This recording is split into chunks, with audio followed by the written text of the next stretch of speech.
So let's get started with part 2 of Lab 5, where you're going to draw contour lines based on point data.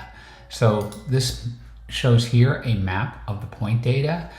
Each one of these points is labeled. So for example, this would have an elevation of 300 feet above sea level, and you're going to draw contour lines through this. So let's just take a look at a couple of overview things. So the elevation values are in feet. So all the values reported here are in feet. And you're gonna use a contour interval of 50 feet. That means every time elevation changes by 50 feet, you have to add a new contour line. You're not connecting the dots here. You're interpolating values between known points and coming up with a contour line. I'm asking you to label all contours, so we won't worry about index contours on this map, just because if something goes wrong, it's easier for me to see if you label all of your contours. So let's talk about how we're actually going to do this. So it turns out the highest value on this map is 650 feet. So let's see if that's true. If I look at all of these values here,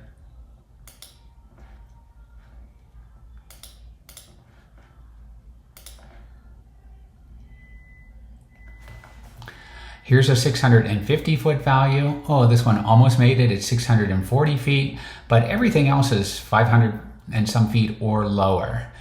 So I would expect this to be the highest area of the map here. And then if we look at where the lowest areas are, we can see there's an area of 250 in the corner here, 220 in the corner here, 290. So far 220 is missing, but look down here, we get all the way down to 35 feet. So this is going to be the lowest point. And you're going to have some contours on here that don't wrap all the way around your map because it's just not showing a big enough area. It might wrap around, but it would have to go outside the area that we're going to map here. Your map is going to stop right at this line here. So let's go ahead and take a look at how we would put this in. So we're going to start with the 650 foot point, and then we're going to interpolate or estimate between the known data values to all the places where we would expect to find a value of 600. And we're just going to put a little tick on the map. So let's see how we would do this. I'm going to go back to our map here, and I'm going to go to my draw tools, and I'm going to pick a color that's kind of like the USGS topo color for contours. And I'm going to use a slightly larger pen so that we can see this. Actually, I kind of like this one. Okay, so let's start over in this direction here. So we have a 650 here. There must be a 600 somewhere between 530 and 650. But there's also going to be a, in addition to a 600, there's going to be a 550 that's closer to 530. So I'm going to put on my 600 right around here.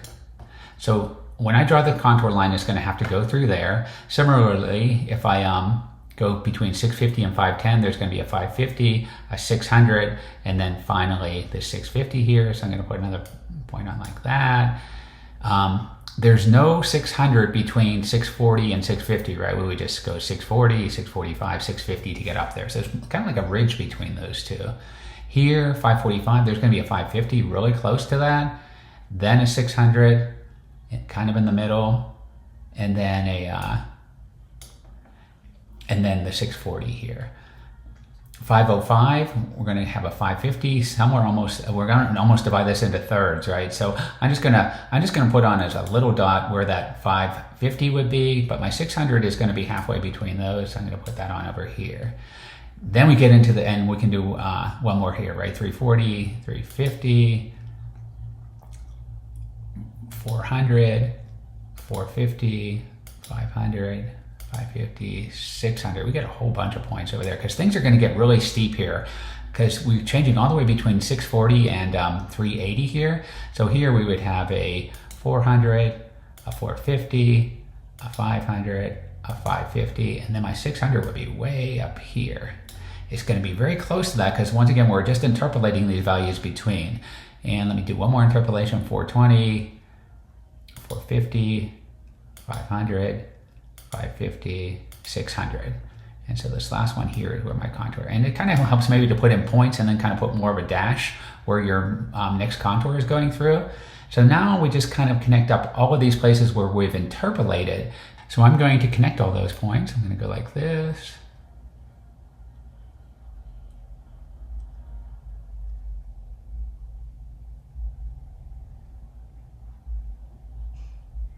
and now I have my 600-foot contour on my map.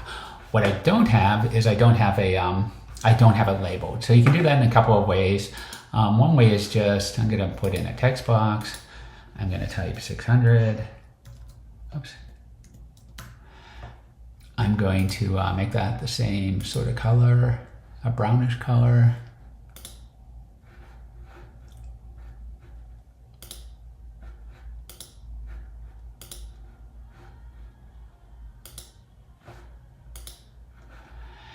Make it a little smaller.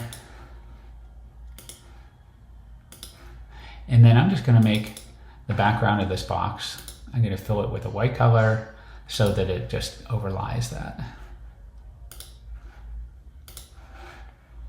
Now I can just bring my label onto the map. I can turn it so it fits in a nice area.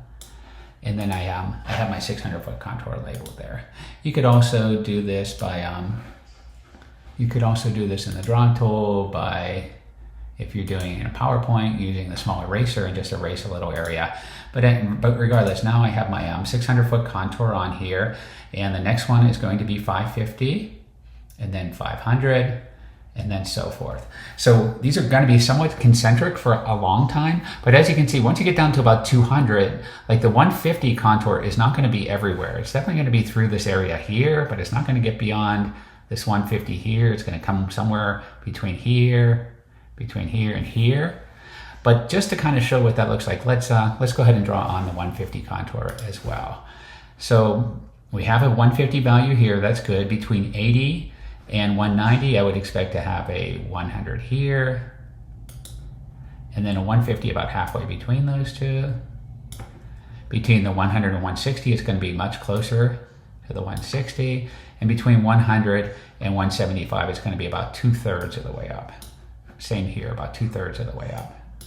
So when I draw on my 150 contour, it's going to end at the edge of the map, and to know exactly where it ends, just you can kind of estimate by what the overall pattern looks like. But because that kind of wraps around, I'll just wrap it around a bit.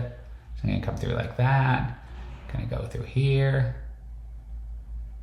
here, here, and there's no reason to think there's a 150 contour on that side over there. So in this case, it's kind of better to just make the line smooth and hit the edge of the map. And once again, once you get that done, you're going to want to label it. I'll just take this label and copy and paste it.